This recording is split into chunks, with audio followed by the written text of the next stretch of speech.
All media ન્યૂઝમાં આપનું સ્વાગત છે। હું છું સભી શેખ। જોઈએ આજના નવા સમાચારો। આમોદ તાલુકાના મસાજરા ગામે ભારે વરસાદ દરમિયાન વીજ કંપનીની ડીપીના અચાનક આગ લાગતા ગ્રામજનોમાં ભયનો માહોલ સર્જાયો હતો। ડીપીમાંથી આગના તણખા અને ધુમાડા નીકળતા લોકોમાં ગભરાટ ફેલાઈ ગયો હતો। આ ઘટનાના કારણે ગામનો વીજ પુરવઠો ખોળવાઈ જતા અનેક વિસ્તારોમાં અંધારપટ છવાઈ ગયો હતો।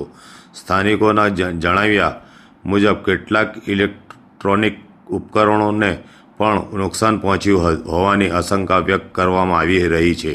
સદનસીબે કોઈ જાનહાનિ થઈ ન હતી। ઘટનાને પગલે ગ્રામજનોએ વીજ વિભાગ સામે રોષ વ્યક્ત કરી ડીપી અને વીજ લાઇનની તાત્કાલિક તપાસ કરી ભવિષ્યમાં આવી ઘટનાઓ અટકાવવા કડક પગલાં ભરવાની માંગ ઉઠાવી છે।